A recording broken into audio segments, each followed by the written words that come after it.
Oi, gente, tudo bem? Bem, nós estamos aqui numa entrevista mais que especial, até porque eu estou com a oportunidade de rever uma grande amiga minha, e eu vou falar de um tema muito importante, que é sobre o Maio Laranja. Acho que você já ouviu falar, está vendo aí na TV, nas redes sociais, a campanha, e que é uma campanha nacional que visa a conscientização e o combate ao abuso e à exploração sexual de crianças e adolescentes no Brasil, um tema muito importante. E para falar sobre isso hoje, nós vamos receber a Cristina Aquino, que é professora, assistente social, missionária e evangelista de crianças, e a irmã também, Wilma Rodrigues Ribeiro, assistente social, bacharel em Direito e especialista em Gerontologia Social. Sejam muito bem-vindas para falar desse tema tão importante, pertinente, e que tem que ser dito sempre, né?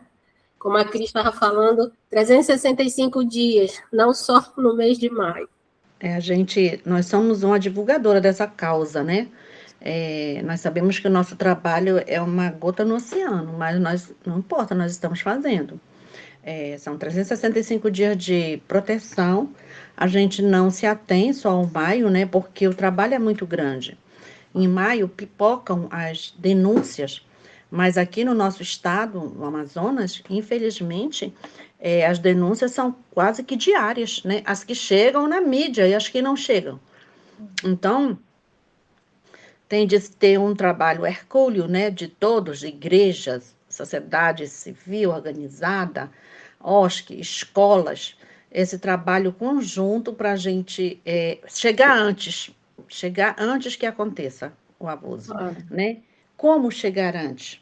Através de campanha de conscientização. Claro. E vocês poderiam falar um pouquinho sobre o trabalho desenvolvido pelo Renas Amazonas? A Wilma já começou a falar um pouquinho sobre isso, mas para que as pessoas conheçam, né, o Renas, a que se dedica. Depois, aqui na descrição do vídeo, a gente vai colocar os links das redes sociais, dos sites, números de telefones, para que as pessoas possam entrar em contato com vocês. Mas falem um pouquinho sobre o trabalho que vocês desenvolvem. Renas é uma rede de amplo relacionamento entre OSCs e igrejas cristãs. É uma rede, nós não temos CNPJ, o nome é Rede Evangélica Nacional de Ação Social. Então, nós não temos sede, mas cada uma das organizações que compõem a Renas é uma sede, né? Então, essa rede, ela visa se ajudar, se agregar, é a ideia mesmo de uma rede, né? De agregar várias coisas para que nós possamos desenvolver o nosso trabalho. Aqui, a Renas Amazonas, ela é um pouco diferente das outras Renas. Temos Renas Sergipe, Renas São Paulo, Renas Paraná e as outras redes temáticas de Rena. A Renas Amazonas, ela trabalha com muita coisa.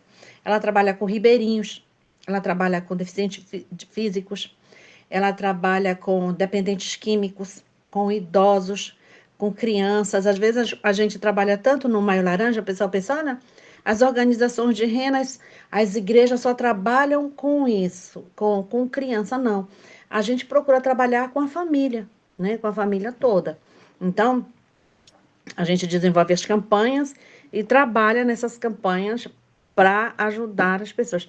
Nós temos aqui o Setembro Amarelo, que cuida da saúde mental, né? É o mês de combate ao suicídio. Trabalhamos com refugiados, moradores de rua. O que mais, Cristina? Lembra aí? São várias organizações. Nós somos mais de 30 organizações que compõem a rede Idosos, Renas aqui. Idosos, idosos, né? Já. Uhum. Uhum, que bom saber disso, né? Eu acho que é importante que as pessoas conheçam o trabalho de vocês, porque a gente sabe que tem várias, né? O Setembro Amarelo, Janeiro Branco, Maio Uhum. Laranja, mas é importante a gente entender que existe uma organização dedicada a esse trabalho 365 dias, como vocês disseram. Bem, como já foi dito, o Maio Laranja é uma campanha nacional de conscientização, né? E, a princípio, a Wilma estava comentando sobre os números de casos de violência, que, infelizmente, a gente vem percebendo que vem aumentando. Aí uma pergunta, a gente não sabe se vem aumentando, o que vocês que trabalham com isso, ou as denúncias são maiores, então a gente tem mais conhecimento dos casos, né? Então, na opinião de vocês, ao que se deve esse aumento? A isso, os casos aumentaram, ou as denúncias aumentaram? Qual é a percepção de vocês? Bom, a minha opinião, né, depois a Wilma pode também dar opinião, é que as denúncias têm aumentado bastante, né? E isso se dá devido justamente ao trabalho de prevenção, né? Eu diria assim que de empoderamento das crianças, a gente poderia dizer assim, né? Porque justamente é o que nossa rede faz, trabalhar na prevenção. Como a Ilma falou, a gente quer chegar antes, nós precisamos chegar antes, nós precisamos chegar primeiro, né? Aí a gente vai para a palavra de Deus, quando em Mateus 19:14 diz assim, deixai vir a mim as crianças, aí a gente sempre pensa, que crianças eu quero levar? Como elas estarão? Nós queremos levar crianças salvas, mas e quanto ao seu corpo físico, né? Como ela estará, essa criança salva, porém abusada? Não, não é esse tipo de criança que nós devemos entregar a Jesus. Então, nossa rede ela se preocupa muito com a prevenção, porque nós acreditamos que a prevenção é justamente uma estratégia, né? Uma estratégia muito importante e eficaz de formar crianças conscientes, né? Sendo assim, elas são fortalecidas, entendendo que aquilo que está acontecendo com ela é um abuso, aquilo não é um carinho, né? Então, o que a gente faz? É justamente levar conhecimento para elas. Ainda hoje, acabei de chegar da escola e eu falei justamente sobre isso, que a gente ensina, né? Toque do bem e o toque ruim, né? O toque bom, eu passo a mão na cabeça ou pegar na mão, são toques bons, né? Mas tem aqueles toques que a gente chama de toques maus, toques ruins, né? E ela precisa entender que aquilo ali é abuso, que aquilo ali não é carinho ou uma coisa boa, porque o tio está feliz, está alegre por isso. E aí, com as palestras, com os trabalhos muito fortes de prevenção, eu acredito que tem surgido e aumentado o número de denúncias. Porque quando a gente termina de falar justamente sobre essa prevenção, sobre os toques, né? Aí ela diz assim, então aquilo que o tio faz é abuso? Aí eu digo, me diga, ele faz isso aí que a senhora falou. Isso é abuso, tipo, gente, entendeu? Aí eu digo, meu Deus, sim, isso é abuso e ele não pode fazer. Entenda só, Micaela, como é isso, né? Então a gente precisa levar as crianças a esse conhecimento, né? E a partir disso, aí sim surgem as denúncias e a gente trabalha em cima justamente dessas denúncias. Eu acredito que o número de casos tem aumentado pelo empoderamento e pelo trabalho muito grande de prevenção que nós temos feito, né?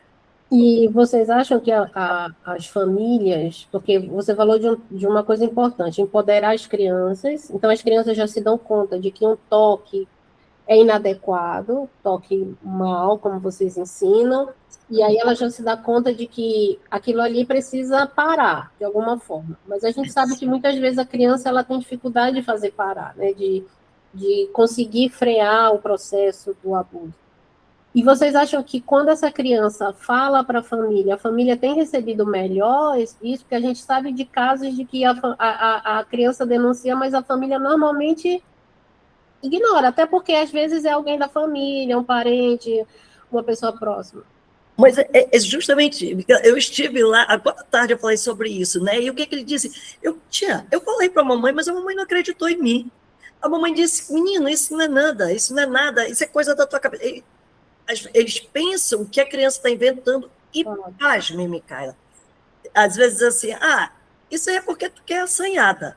Isso deve ser assanhamento seu ou coisa da sua cabeça. Então, às vezes, os pais não dão crédito para o que a criança fala. E aí aquilo ela vai guardando, né? Porque assim, quando a gente leva a prevenção, leva o conhecimento, a gente leva também instrução. A gente acaba instruindo e ela se percebe, né? A gente leva o conhecimento, né? Só que quando ela chega na família, ela encontra uma barreira. Inclusive, aqui no nosso estado a gente vê muito a questão financeira também. Claro. Aí acaba que os pais, né, dizendo, não, a gente não pode, eu não posso colocar ele para fora de casa. Como será a nossa vida a partir dele? Tipo, os pais, mães, né, no caso, ficam de mãos atadas. porque ele é o provedor. E como eu vou colocar ele para fora de casa? Como a Wilma sempre fala, isso é uma chaga aqui no nosso estado. E, paz, entende que ousa dizer que isso é cultura. Gente, isso não é cultura. Mas acontece é que esse tipo de comportamento, como antigamente, desculpa, ele não era denunciado, ele estava sendo normatizado. A fulana, a criança vem dizer para a mãe, olha, o tio fez isso comigo, o papai fez isso comigo. Menina, que é isso? Teu avô fez isso a vida inteira comigo, eu nunca morri. Sim. Entendeu? Cultural. Normal. Então, nós temos aqui no interior alguns pais que acham que as filhas são extensão deles. Então, eles, eu fiz, eu criei, por que eu não posso ser o primeiro? Uhum. Entendeu? Então, não sei se é cultural, mas se é cultural, o evangelho está aí para dizer que isso não é normal, que isso é crime e que isso é pecado, né? O que eu sempre digo, o que muda práticas, esse tipo de práticas, não são políticas públicas. O que muda realmente a sociedade é a presença do evangelho. Vocês sabem que quando William Carey chegou na Índia, as crianças, elas eram, as viúvas, elas eram queimadas juntos com os maridos. Uhum. Era uma prática, era cultural, né? Mas chegou alguém lá e disse, não, o evangelho não é isso. E foram criadas leis para proteger essas viúvas e acabar com essa prática quase que milenar. E também, eles também vendiam crianças para o templo, né? Quem contou várias vezes, como eu conto até hoje, como evangelista de criança, a história da Amy Carmichael, ela tem um livro chamado Comprando Crianças para Deus. Uhum. Então, vocês lembram que os pais vendiam as crianças para o templo. E essa prática, através do trabalho dos missionários, das conscientizações, elas foram abolidas. Então, nós sabemos que a nossa geração tem esse compromisso histórico com essa geração que está aí, de falar sobre isso, de falar sobre abuso. Então, talvez os casos não tenham crescido, mas a denúncia, sim, através da massificação do conhecimento, da divulgação dos canais onde a criança pode, até ela mesma pode ligar. Vocês sabem de casos horrendos agora? A criança abusada, a pai não acreditava, a criança guardou o esperma na boca para chegar com o professor e dizer, olha, tá aqui o que ele fez comigo, tá aqui a prova. É uma coisa escabrosa, mas essa criança viu em algum lugar que isso era possível. Então, nosso compromisso é massificar e disseminar a informação. Essa informação tem de chegar a todas as crianças. Por isso que a gente nós nos comprometemos com certas pessoas para gente. Nós fazemos palestra o ano todo, praticamente, Micaela, nas escolas, onde nos pedem, né? Nós vamos lá e vamos. Eu já tenho uma agendada para final de junho, outra já em julho. Então, essa coisa, assim, além das outras coisas que fazemos, nós temos as OSCs na igreja, cuidamos das famílias, nós também estamos preocupados com esse caso. Quando nós começamos a falar sobre isso na Copa do Mundo, antes da Copa do Mundo, que foi no Brasil, a perspectiva da Unicef era um caso altíssimo de exploração sexual de criança e adolescente aqui no nosso estado, que seria a sede, uma das sedes. E a gente falou, não, nós estamos fazendo uma campanha. A Renas fez uma campanha nacional chamada Bola na Rede, nas 12 sedes das capitais.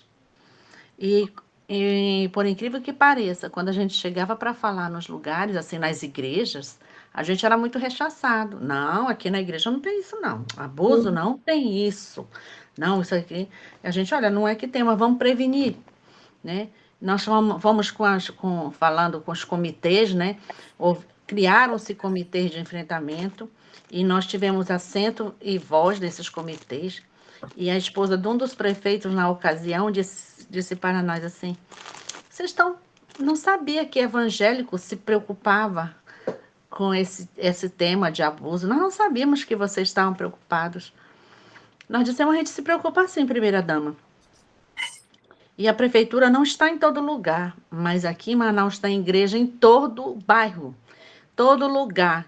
Aí eu citei para ela, lá na Zona Leste tem uma rua chamada Rua Iraque, que foi mapeado 35 igrejas numa só rua.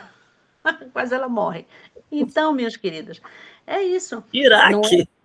Rua, sugestivo, né? O nome da rua. Agora parece que mudou, agora é Violeta Baima. Uhum. Melhorou. Melhorou, né? Então, minhas irmãs, é assim. Nós somos sal fora do saleiro. Nós temos de ser. Claro. Em favor dessas crianças. Claro. Né? E também, assim, como você falou, onde o evangelho chega, ele produz transformação. Sim. Né? Então, não tem como você acreditar que nós não vamos impactar o mundo sem o evangelho. Sem o poder de Jesus para restaurar relações e, inclusive, curar feridas de crianças e adolescentes que foram abusados, que a gente sabe que isso gera marcas para a vida inteira. Né? A pessoa tem que estar ali se trabalhando sempre, e o Senhor, ele também traz essa palavra de cura para essas marcas, feridas emocionais, né?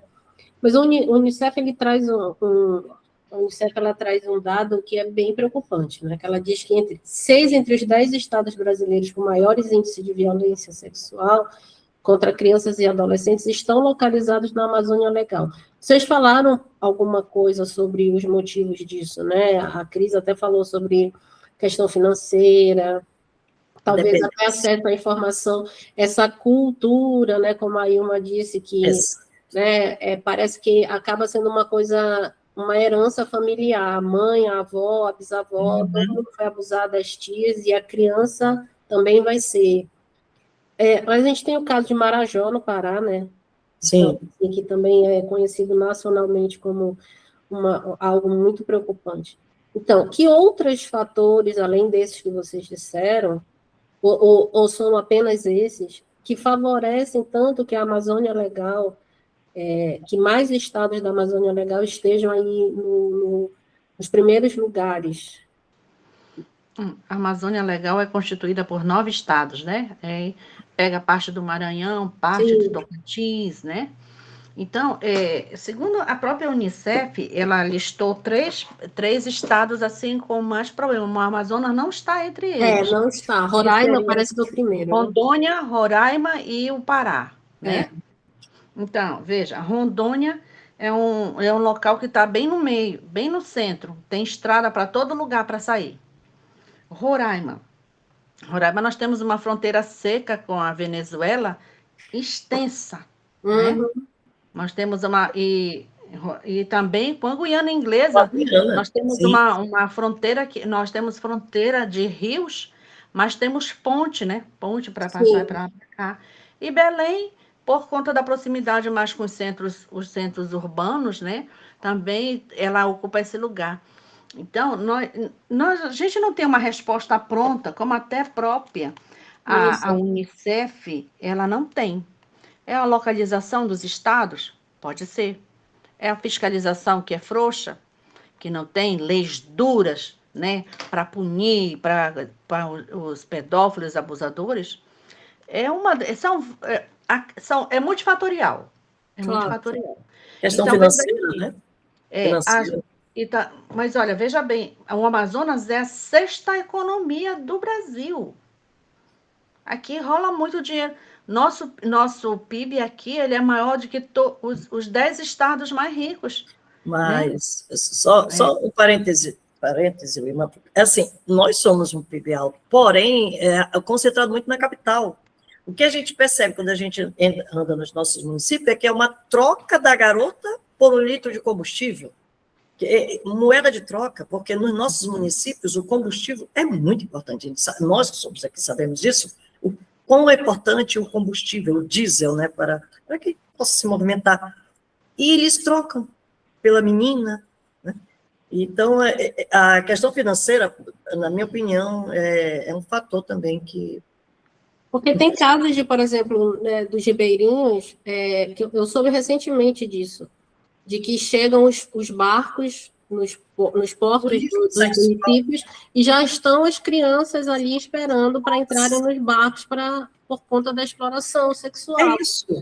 O que falta? Uma Hum. fiscalização. Eu, quando estive em Parintins, na época da Copa, eu acho, para falar sobre esse trabalho, falando com o pastor da Primeira Igreja Batista de lá, ele disse para mim, você está horrorizada com Parintins? Vai em Barcelos. Eu digo, Barcelos? Lá em Barcelos tem um festival de pesca, peixe ornamental, uma coisa assim. Sim. E os aviões fretados para ir para a pescaria só levam homens. E ele me dizia que lá em Barcelos, as mães trocavam as filhas por um pote de iogurte. Ai. Então, falta uma fiscalização mais contundente do poder público, sabe? Onde estão os municípios. Esse dito pastor me disse que lá em Parintins, ele disse, irmã, esse boi aqui em Parintins é uma praga para essa cidade. As pessoas falam que é cultura. Não, isso aqui é um antro de exploração sexual. Ele me confessou na época que eles não faziam o Dia dos Pais na igreja. Lá na igreja dele tinha menino com característica chinesa, japonesa, coreano, africano, todas as etnias. E aquelas crianças não tinham pai, eles eram chamados de filhos do boi. Porque o turista vinha, né? E aquela menina, pensando que estava ali oferecendo cultura, ou mesmo se vendendo, ficava com a criança, ficava grávida quando os caras iam embora, entendeu? Então, isso aí tem de ser combatido mais de perto. A igreja, a sociedade civil organizada tem de combater esse tipo, porque isso não é cultura, isso é uma exploração, isso é uma violência, né? Um Como abuso. chamar turismo sexual, gente? Não pode existir essa frase, essa palavra. Não pode. Quando nós começamos, na verdade, o nome da nossa campanha não era Bola na Rede, Mas é era o que acontece, o turismo sexual. Campanha de Combate à Exploração do Turismo Sexual. O Ministério do Turismo, na época, acho que era a Dilma, era 2015, 2014, eles chamaram a nossa organização e disseram que a gente não podia usar essa nomenclatura, turismo sexual, porque não existia isso. Isso ia depor muito contra o Estado brasileiro, então nós mudamos o nome da campanha. Eles não nos impuseram, mas a gente não quis bater de frente, entendeu? Uhum. Mas a gente sabe que tem.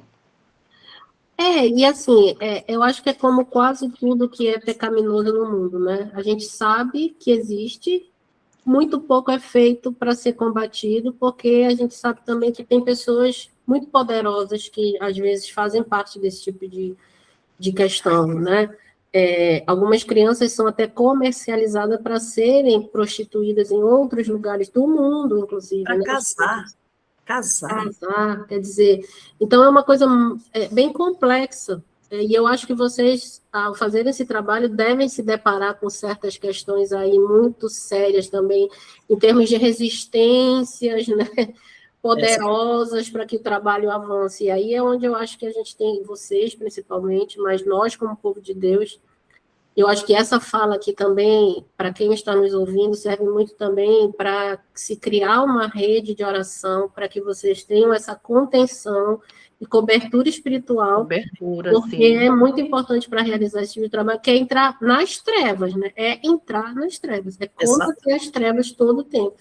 E realmente vocês precisam de uma cobertura espiritual grande. Agora, falando disso, né, de que, como a Ilma falou, como a Cris tem falado, as pessoas, o que precisa fazer? Políticas, todo mundo sabe, gente.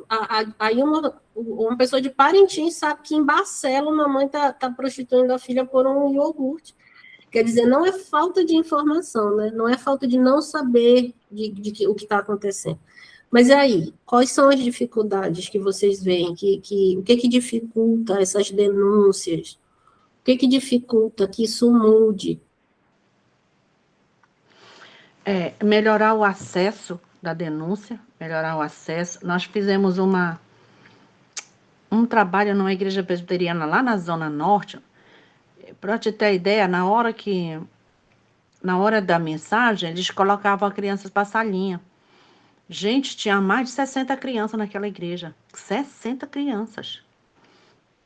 nós fizemos um trabalho lá e tal, de conscientização, e o garoto depois, lá no final, perguntou, nós falamos, diz que 100, ele disse, mas se eu discar o 100, vai funcionar mesmo, né?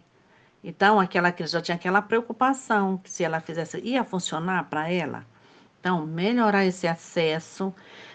Aqui em Manaus, nós tivemos um ganho grande em dezembro, porque eles inauguraram o CIAC, Centro Integrado de Atenção à Criança e Adolescente e tal. Então, é assim, antigamente a mãe pegava a sua filha ou sua criança, ia fazer a denúncia, vai na DEPCA. Da DEPCA, manda a coitada da criança lá para o IML, na Cidade Nova, que é super distante. Aí tá, faz o exame e tal, vai para o SAVES, fazer a medicação de ataque. Quando é que essa mãe vai fazer toda essa peregrinação? Não vai fazer, né? Vai ficar, aí olha, sem a prova material, vocês sabem que no direito, o direito trabalha com prova. E a prova material seria o exame de conjunção carnal, né? Que só o ML faz. Então, não vai para frente o inquérito assim. Então, a mãe desistia na hora, né? Desistia. Tudo muito deslocado. A sua criança, olha, a criança machucada, ferida, né, andando por dentro dos ônibus, blá, blá, blá, blá, até chegar lá no ML e ser atendida, aquela revitimização que a gente combate tanto. Então, agora eles fizeram esse centro integrado, tá tudo lá. Eu fui com as meninas da Renas, eu, a Cris, né, lá tá tudo lá. Tem a delegacia, tem o ML lá, tem o SAVES, tem o juizado. Medicação. Ótimo. Tem a medicação, ótimo. Tudo num prédio só. É assim. Medicação de barreira, né? Depois tem tem aquele lugar onde a criança, tudo bonito, sabe? Uma coisa assim que não, a gente nem acredita que é na nossa cidade, né?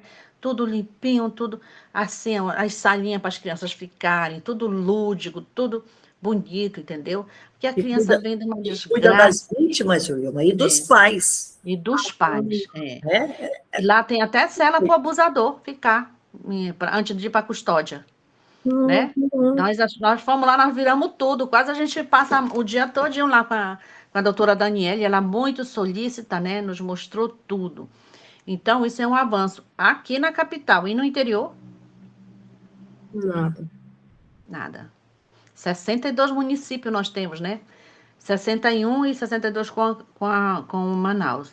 Então, tem de melhorar bastante para... É o que a gente precisava, né, Wilma? Esse protocolo de atendimento, né? Às vezes a gente conversa, né, Wilma, da distância do juizado de menor, a distância da justiça, né? Porque na hora que você encontra um caso, você identifica o que fazer. Conselheiro tutelar, nós tivemos um problema recente agora, né, Wilma, a respeito do conselho tutelar, né?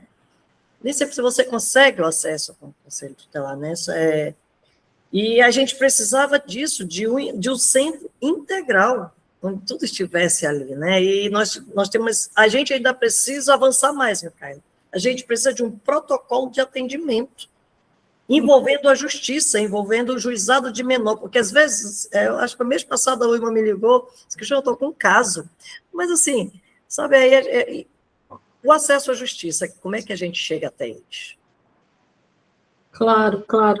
Agora, realmente, né, talvez o nosso estado, o Amazonas, ele é complicado porque é muito difícil o acesso aos municípios, né? A gente sabe que até fazer um trabalho evangelístico que alcance o estado todo é complicado, né? Então, assim, os nossos missionários, que são missionários aos ribeirinhos... Isolamento. É realmente um trabalho de muita dedicação à obra do Senhor. E talvez isso até facilite realmente que os casos aumentem ou que as vítimas não sejam atendidas, né? Porque imagina, no centro urbano, toda essa peregrinação que a Wilma descreveu, a pessoa já desiste, imagina alguém lá em São Gabriel da Cachoeira, como é que ela vai denunciar isso e como é que ela vai receber todo o acesso, né, para a criança e para a família. Eu acho muito bom. Porque a distância e o isolamento favorecem o abusador. Claro, óbvio, que é o silêncio, né? Silêncio.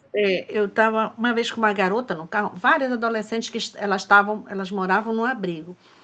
E nós estávamos fazendo um trabalho de entrega de cestas e insumos na pandemia.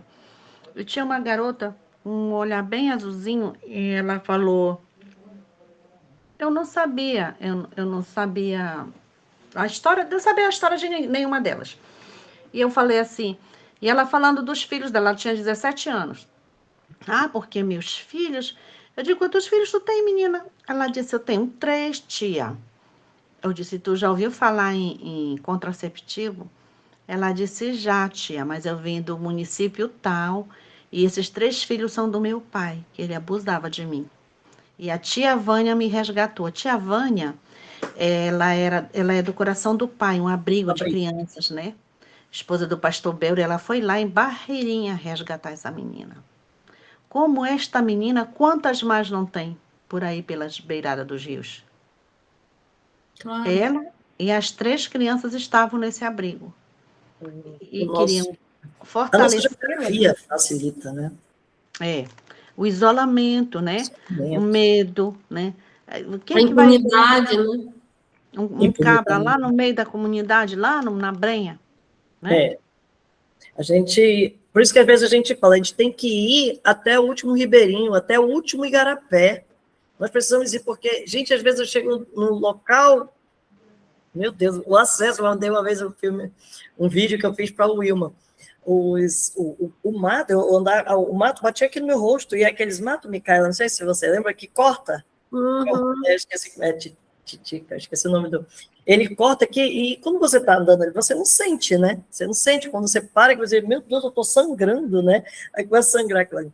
E eu andei na minha altura para chegar numa comunidade, eu digo, meu Deus do céu, entendeu? Que desafio, por isso que a gente tem que ir até o último igarapé, né? Claro. Até o último ribeirinho, mas é muito difícil, eu tenho vídeos meus, imagina, não tem condições, é muito difícil. Eu lembro que quando eu ia pelo Amazonas, né, para fazer trabalho missionário também no interior, e durante o dia você passa pelo rio e olha para a margem e não vê nada. E à noite eu me surpreendia com aquela luzinha lá no meio do mato. Eu digo, gente, tem alguém ali. E à noite eu via várias luzes, e aí eu ia descobrindo ali no meio da viagem onde essas pessoas estavam, né? E que durante o dia, sabe? E você se surpreende quando diz, gente, tem alguém aqui nesse meio, nessa imensidão, isolada no meio do mato, né? E a informação não chega lá, Micael. O conhecimento nem sempre chega lá, até porque tem pessoas que têm interesse que não querem que chegue esse tipo de conhecimento, né? Esse que a gente está falando aqui. A prevenção, que aí você liberta aquela vida, né? Liberta aquela mente, né? Mas algumas pessoas não querem que chegue. E as igrejas? Eu antes da gente começar aqui, eu estava nos bastidores com a Cris, né? Conversando um pouquinho. E a Ilma falou sobre também a importância de falar, mas que algumas igrejas podem ter alguma resistência em receber esse tipo de capacitação ou abrir para que vocês possam ir falar sobre prevenção nas igrejas também. Não sei o que vocês acham? É o tabu? É achar que no meio dali não vai acontecer? É não querer se permitir ser uma agência também de combate? Porque mesmo que a igreja achasse que não tem nada no meio dela, ela poderia ser uma agência de combate a esse tipo de situação. Vocês concordam? Às vezes, a igreja não quer se comprometer porque isso dá trabalho. Isso dá trabalho, né? Se aparecer um caso da sua igreja, você tem de denunciar. Então, mas essa mentalidade tem mudado muito, sabe por quê? Porque foi criado um PPA, Política de Proteção à Criança e Adolescente. Isso é uma lei de 2015 que diz que todo lugar... Ela foi até ampliada, né, Cris? Sim. Ela foi... Ela é em Riborel agora, né? Em Riborel. Ela foi ampliada e ela diz que todo lugar que recebe crianças e adolescentes tem de ter uma política de proteção por escrita e visível. Entendeu? Então, se a criança ou adolescente sofrer alguma violência. Violência, é porque a gente diz abuso, né? A gente está querendo acabar com essa história de abuso, porque o brasileiro diz assim, pode usar, mas não pode abusar. Mas se abusar é só um pouquinho. Tem essa frasezinha, né? Então, não pode nem usar, nem abusar, né? nem abusar. Então, para acabar com isso, tinha de tirar essa palavra de abuso, sim, de violência. Colocar como se fosse uma violência sexual. Então, se os pastores, eles têm de ter isso nas igrejas, por escrito. Né? Nós até um tempo fizemos oficina ensinando as pessoas a fazerem. Nós estamos, se tivermos pernas, ainda vamos fazer de novo para algumas igrejas que ainda não têm. Várias têm, mas tem igrejas grandes aqui que não têm. Sim. Igrejas, claro. ministérios grandes. Enquanto você estava falando, Wilma, eu fiquei pensando assim, isso impacta, em que medida isso impacta até os ministérios infantis nas igrejas, né? Porque algumas medidas precisam ser tomadas. Eu já vi posts de pessoas que têm desenvolvido ministério com criança, e elas falam de algumas coisas que no passado eram feitas e não eram tidas com nenhuma preocupação, e agora sim, inclusive acompanhar a criança ao banheiro, ou como, né, eu acho que isso pode ser para outro momento, mas aqui já está aí. Mas olha só. Mas, assim, Provérbio 38 fala lá, abre a tua boca em favor dos que não têm voz, ou daqueles que ainda não sabem falar ou são impedidos de falar, né? Então, isso é obrigação nossa. Abre a tua voz em favor daqueles que não falam ou dos desamparados. E a igreja, a gente tem que ter o compromisso de proteger a infância, gente. E a igreja faz parte dessa sociedade e é a obrigação de todos nós, enquanto sociedade, proteger a infância. Então, a igreja ela precisa ser um lugar seguro. Porque quem é que abusa a criança? Quem é que é o abusador, né? É aquela pessoa que está próximo dela, é uma pessoa do convívio dela. E, principalmente, aquela pessoa que usa da confiança dela. Né? Ela se aproxima justamente isso, né? E a criança confia nela. E nossas igrejas precisam ter um protocolo, né? Para que elas possam se tornar uma igreja segura para a criança. Que é isso protocolo é a política de proteção. Para que o protocolo? Para fornecer conhecimento fundamentais, né, a respeito do identificar que as pessoas que convivem com criança, a Lei Riborel fala sobre isso, que as pessoas que trabalham com criança, isso todas, a igreja também cuida nisso, elas precisam ter conhecimento para saber identificar, e após identificar, prevenir e saber dar as respostas de diferentes formas, porque a violência não é só sexual, tem outros tipos de violência, né? Tem as violências físicas. E eu não posso, como igreja, ou como líder do Ministério Infantil, líder de criança, deixar para lá. Eu percebi que a minha criança foi violentada, chegou com alguns sinais de violência, e aí? Não, mas a minha preocupação é a salvação dela. Não dá mais para ser assim, a gente não pode parar nisso aí. Eu preciso, como Mateus 19,14 diz, deixar vir as minhas crianças, mas como elas estão indo? Elas precisam ir íntegras, né? Inteiras, sem marcas de violência ou sem violência.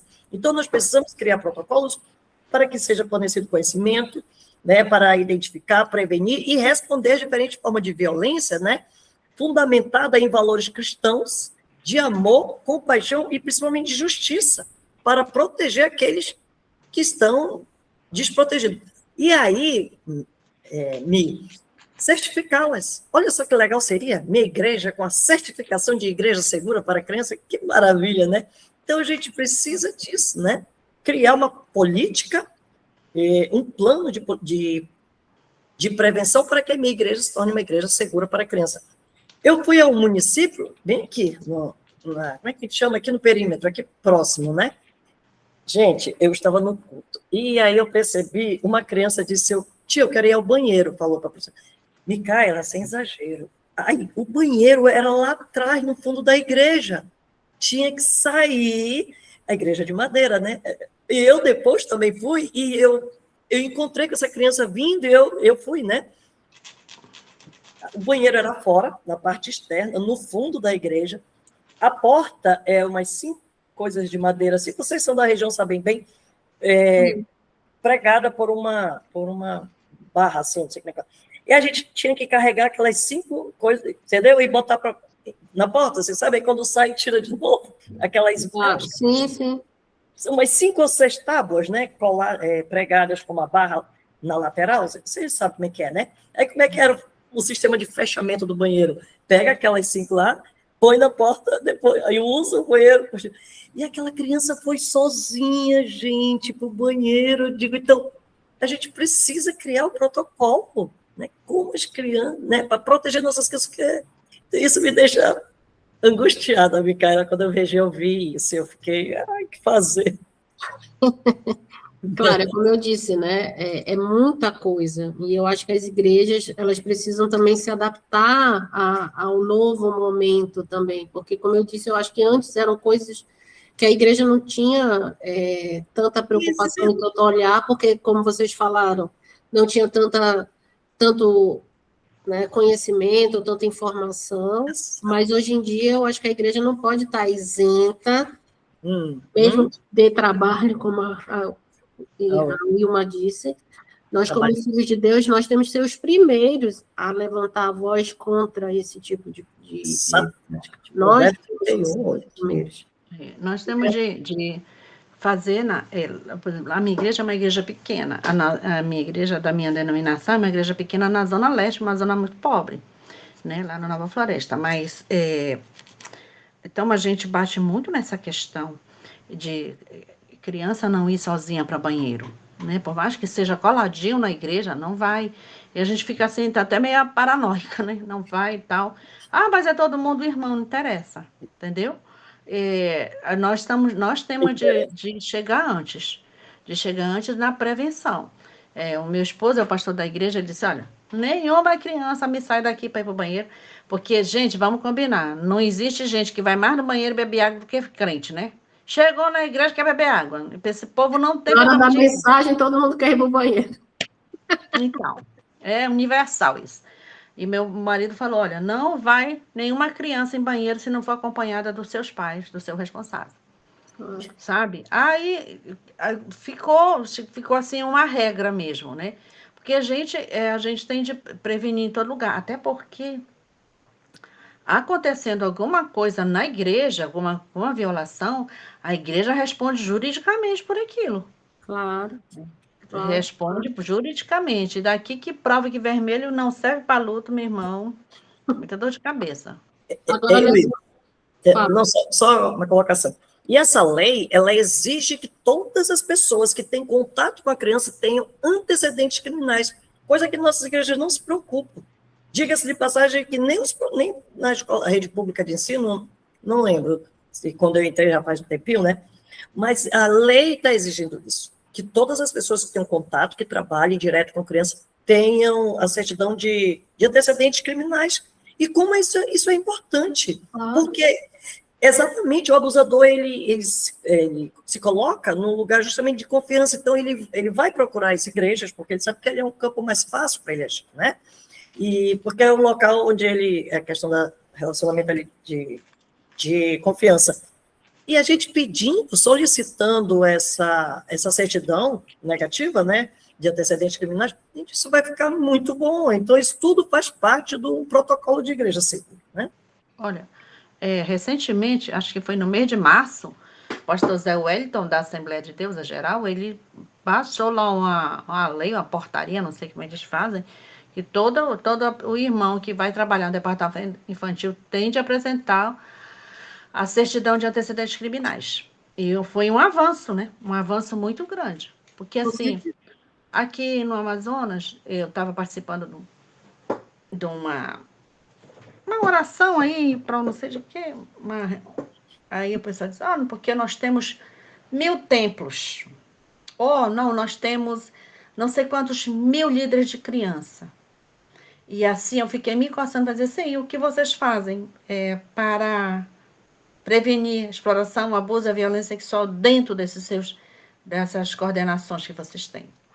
Mas houve um avanço, porque eles fizeram um encontro agora em abril para crianças e levaram as crianças para lá e também levaram a delegada da infância, da DEPCA, né? Levaram, da criança e adolescente, levaram a delegada lá, e a delegada falou umas coisas muito pertinentes, né? Todo mundo ouviu.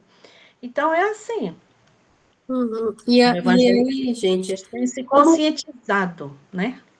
claro, e Diga. aí a conscientização, que é o que a gente está fazendo aqui, eu sei que vocês estão, nesse mês, incrementando mais, né, o que vocês já fazem todo ano, mas, além da conscientização, como é que se previne isso? Vocês já falaram, na verdade, a gente já falou algumas coisas ao longo da nossa conversa, né? Até, por exemplo, não deixar a criança ir sozinha ao banheiro, pai e mãe acompanham, É um dizer protocolo. toque, como a Cris falou, também o protocolo, né? Antecedentes criminais, todas essas coisas são prevenção. Mas aí a gente vai para o âmbito da família, né? Também. Como é que a família previne isso? Tirando essa parte cultural, entre aspas, né? De essa herança maldita que acaba sendo passada, que a gente falou também, mas uma família que, de repente, tem seus filhos, não está vivenciando nada disso, não tem esse pensamento, não tem essa prática, não tem essa ideia. Como é que ela pode prevenir isso? E que sinais ela pode ver no seu filho de mudança de comportamento para que ela comece a perceber que há algo errado e se aproximar dessa criança para que ela possa contar o que está acontecendo? Olha, existem alguns sinais que a criança dá, né? Uhum. Primeiro vamos falar da prevenção. Depois a gente fala dos sinais. Criança não dorme na casa de estranho, né? Não dorme na casa nem de estranho, nem de parente, não dorme, entendeu? Eu sempre falo lá na minha igreja, aquela que a gente tinha de dormir na casa das colegas, isso acabou, não existe mais. Noite do Festa, pijama. festa de pijama, noite do pijama, não. Não, não, não, não, não, não, né? Ai, fulano, eu vou para o encontro. Aqui teve muito uma febre do encontro. Eu vou para o encontro, fica com meus filhos aqui esses 2 dias.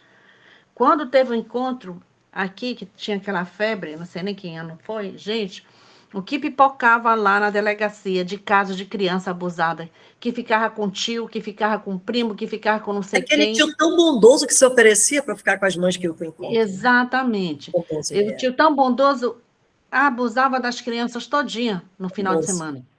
Então, isso aí a gente tem de, os pais têm de estar alerta, né? Assim, nos bairros mais desenvolvidos não tem isso. Por exemplo, mas no bairro onde está a minha igreja, eu vejo algumas crianças da minha igreja brincarem lá na rua, brincarem e tudo. Eu digo, olha essa criança na rua. Não, mas o pai está aqui, está vendo, olha, o tio está aqui. Eu digo, olha, mas se ela vai lá para o final da rua, para um carro, põe essa menina dentro, vocês nunca mais vão ver essa criança. Então, é massificar a informação, massificar, dizer que não pode, que não deve, porque venhamos e convenhamos, tem pai muito leso, né? E mãe também. Nossa, é uma leseira que eu não sei. Então, conscientizar, olha, isso não é para estar na rua. Ou você está brincando embaixo da sua vigilância, embaixo dos seus olhos, né, no local. Essa é uma das coisas. E os sinais que a criança dá quando ela sofre algum abuso. Ou ela fica muito calada, né? Aquelas coisas que ela gostava de fazer, ela não gosta mais. Ela tem medo de certos adultos, né? Então, são vários os sinais. A gente não pode dizer assim, esse, porque nós, como ser humano, nós reagimos de maneiras diferentes, né? A gente não é fórmula de bolo, né? Que é isso, 3 ovos, não sei o que, não sei o que. Não, cada um, o ser humano tem essa particularidade. Mas esses sinais, esses vários sinais, a criança, ela dá vários sinais. Então, a gente tem de estar muito atento. Os pais, os professores, né? Tem de estar atento. Às vezes a criança fala de assuntos que não é da idade dela. Ela fala de coisas assim que não é. Então, a gente tem de estar muito atento. Cristina, fala de outros sinais. Assim, eu sonho um dia com uma sociedade que tenha compromisso com a infância protegida, né? Eu sonho com o dia que vai chegar, Micaela, onde toda a sociedade se preocupe com essa infância, né? Para que elas cheguem à idade adulta sem tantos traumas, sem esses traumas, né? Já pensou que uma criança abusada, você falou, é para a vida toda. Então, eu sonho que esse dia vai chegar.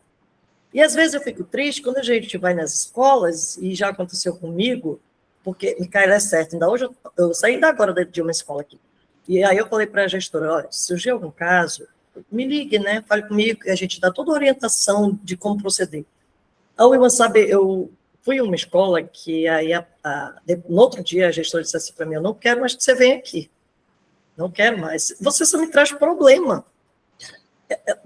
Eu fui num dia, numa tarde, quando foi de manhã cedo, a viatura estava lá. Queria buscar o pai. A criança fez a denúncia para a mãe, e a mãe era o sogro, era o padrasto, né, que é sogro da mãe. Gente, então... E outra coisa, eles usam muito a frase assim, você vai destruir minha família. É verdade. Gente, é terrível, e eu já ouvi essa frase, você destruiu minha família. Eu não destruí a família de ninguém, sua família está destruída. Só que só uma pessoa estava sofrendo, aquela criança ali.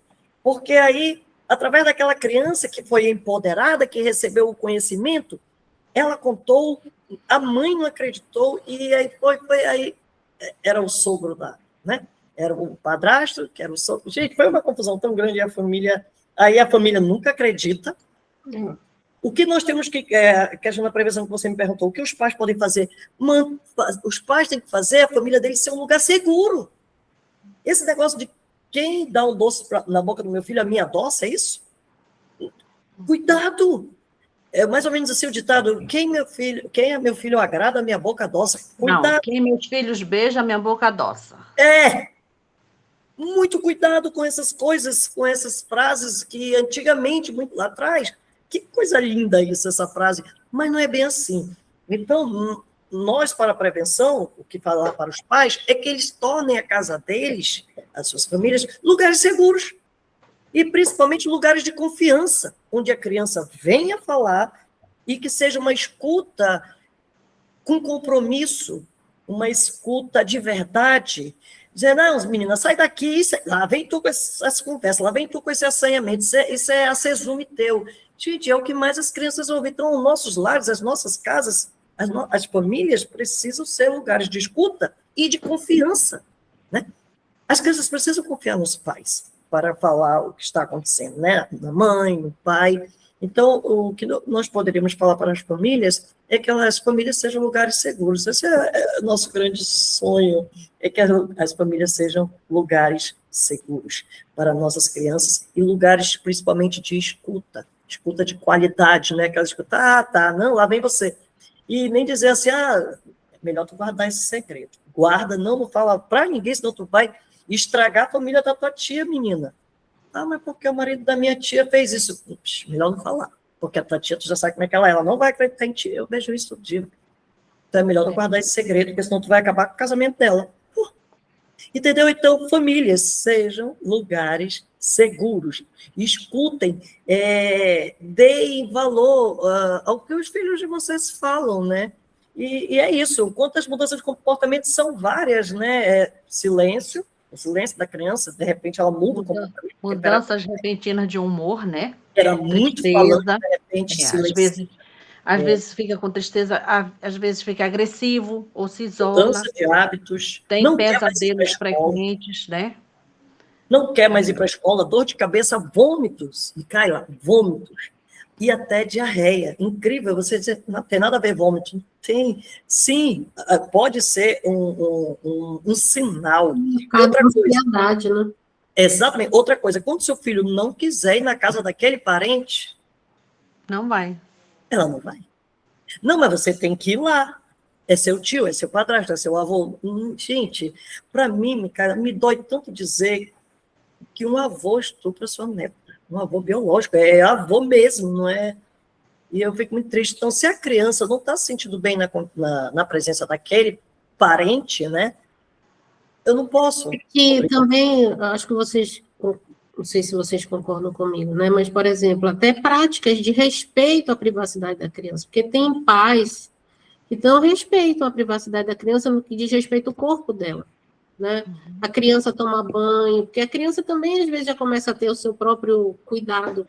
Não, É pai tomando banho com o filho sem roupa, é mãe tomando banho com o filho sem roupa. Sabe, essa também, essa questão, eu não sei o que vocês pensam, mas também tem que ser visto, né, dentro de casa. A criança, às vezes, ela não é respeitada nessa privacidade do corpo dela, ou tocam nas partes íntimas da criança por brincadeira, e a criança, né, fica ali exposta, enfim. E eu acho que os pais precisam entender que muitos adultos que sofreram abuso na infância, eles não falam, e eu já falei com muitas pessoas abusadas adultas, que não falam até muitos anos depois, porque ainda continuam achando que não vão acreditar nelas.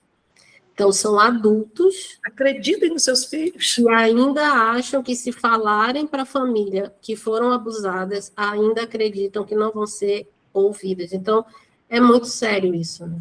Muito sério. Muito sério. Sabe, Micaela, isso me faz lembrar até da minha infância, né? Eu lembro como se fosse hoje, né? Era a prática das nossas avós dar o famoso banho de assento de pimenta malagueta. Vocês sabem o que é isso? Ainda bem que eu não tive essa fase. Que bom que vocês não conhecem essa frase, essa prática, né? Mas a minha avó falava. E isso é muito ruim. É o banho de assento de pimenta malagueta. Gente, isso dói tanto, isso machuca tanto, sabe? Claro. Então, mas e aí? Assim, quem está nos ouvindo agora que de repente disse, gente, olha aí, estou começando a entender mais, acho que tem um caso aqui, estou vendo coisas estranhas nos meus filhos, ou quero que a minha igreja comece a ser consciente dessa necessidade desse trabalho. Então, onde que essas famílias devem procurar ajuda? Quais são os canais de denúncia? E como as igrejas que querem iniciar um trabalho de conscientização, quais são os passos que elas devem seguir? Como elas encontram vocês?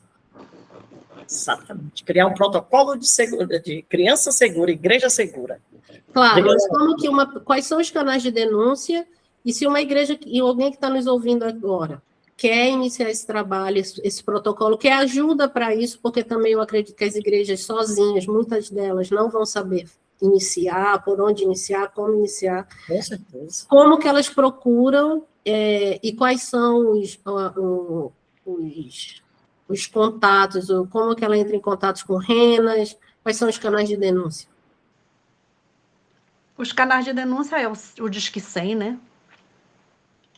O Disque 100 é bom massificar essa coisa. Aqui também no nosso estado, 181, né, que é mais próximo, que fala sobre violência. Né? 190, polícia. 190, né? E também, pessoalmente, e na DEPCA, lá na Morada do Sol. Que é a delegacia, só para esclarecer a sigla, a DEPCA, olha aí, o que é a DEPCA? Delegacia de Atendimento à Criança e Adolescente. Eu acho que é isso. Exatamente. E se alguma igreja quer iniciar esse protocolo ou colocar em prática aquilo que a Wilma disse, ela entra em contato com Renas e tem algum número, ou é pelo Instagram, ou tem um site, como é? Pode entrar, eu vou dar o meu número, dar o número da Cristina. Tá, então eu vou deixar aqui na descrição do vídeo o número do telefone de vocês.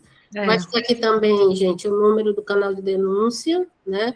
Porque você pode ser de outro estado, então, a gente vai colocar aqui embaixo os números de denúncia que elas falaram do Amazonas, de Manaus, mas você do seu estado procure aí o canal de denúncia aqui. O Disque 100, que é nacional. O Disque 100, mas os outros, né? Os outros canais de denúncia e o Renas, que é para todo o Brasil, você pode procurar o Renas do seu estado, e no Amazonas, a gente vai deixar aqui o telefone das duas, mas se você é do outro estado, não encontrou, falem com elas que elas direcionam vocês para o Renas do estado correspondente. O importante é falar, né? O importante é começar. Não tenha medo de denunciar, não tenha medo porque você está fazendo um ato de coragem, um ato de proteção, um ato de amor, um ato de cuidado com seu filho ou com sua filha. Pense que isso daí é uma obra do inimigo para destruir vidas, para destruir famílias, né? Não é à toa que ele veio para matar, roubar, destruir. mas nós temos um Senhor que é maior do que tudo. Tá, Ilma, então fala um pouquinho aí sobre esse projeto das bonecas para a gente. O que seria esse projeto? Então, ano passado, nós tivemos contato com as irmãs bonequeiras missionárias da Primeira Igreja Batista do Brás, lá em São Paulo. Elas se reúnem a cada 15 dias e elas produzem bonecas. Elas produzem bonecas, né, de pano, e elas vieram aqui em Manaus, em 6 irmãs, ano passado, em agosto, e nos ensinaram as técnicas, né? O que a gente faz dessas bonecas? Quando nós vamos em certas localidades, nós falamos da prevenção, sobre os cuidados do corpo e tal, e depois a gente distribui uma boneca dessa para cada criança. Gente, é muito legal. Elas gostam muito. Porque assim, a boneca fala com o lúdico, né? Com a infância. E as bonecas, elas são bonitas, elas são cheirosas e tal. É muito legal. A gente tem produzido aqui. Hoje a gente ia ter uma aula lá na minha igreja, mas estava chovendo muito, não deu para fazer. Mas a gente já tem, nós temos produzido, nós já fomos esse mês, agora em maio. Cristina, foi em maio? Não, foi em abril? Abril. Nós fomos lá no Lago lá no do lago. Italiano. Agora em maio. Lá em Janoacá, e nós fizemos esse trabalho de prevenção, distribuímos para as meninas as bonecas. Foi muito bacana. Ai, que legal. Elas amam Hã? Elas amam boneca. Quem não ama uma boneca? Ai, claro. Você que está nos ouvindo aí, se você quiser ser um parceiro nosso, doando as bonecas, confeccionando, porque tem que ser confeccionada, né? Não é qualquer boneca, porque assim, a gente trabalha também a questão, ela vem toda com calcinha. As calcinhas, tem que ter calcinha, claro. E a calcinha com elástico bem apertado. E inclusive, como nós tivemos uma oficina, como confeccionar as bonecas, né? E durante a oficina, não sei se o Wilma lembra, uma das pessoas que estavam confeccionando, produzindo as bonecas, a pessoa, a costureira, né, que estava aprendendo, ela caprichou no elástico. Porque era uma orientação fazer o elástico apertado, e isso trouxe um gatilho da infância dela, né? E ela disse, meu Deus, foi isso que me salvou. O elástico apertado. Aí ela começou a chorar, então chorou. Gente, o que está acontecendo? Em plena oficina, confecção de bonecas, a mulher chorando.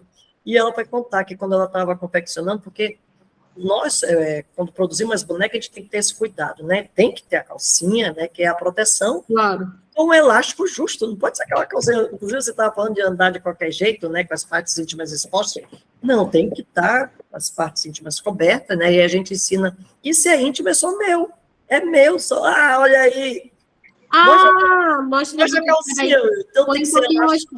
Tá, o fundo tá. Não tá aparecendo. Tá vendo, Cris? Daí. Nas nossas igrejas, a gente tem até as irmãs que trabalham, né? Mas o que falta para a gente é material. Isso aqui é feito de algodão cru, né? Aquele algodão cru. E esse aqui, o vestidinho é tricoline, né? A calcinha também é de tricoline, né? Quando eu faço assim não aparece, né? Tá. Não, por causa do fundo. Mas deu para ver.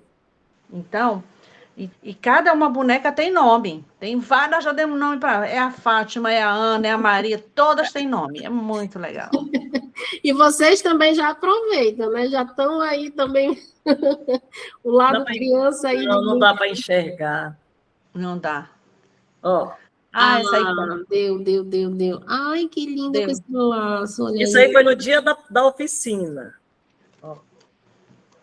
Essa pessoa confeccionou essa boneca. E elas, gente, as pessoas nunca tinham costurado e conseguiram produzir essas bonecas, né? Um dia nós produzimos 57 bonecas, né? Nossa. Então... E as pessoas, uau, eu aprendi, eu sei. E é isso que eu digo, se você quiser ser nosso parceiro, olha aí, essa daí já está com o rostinho todo pronto.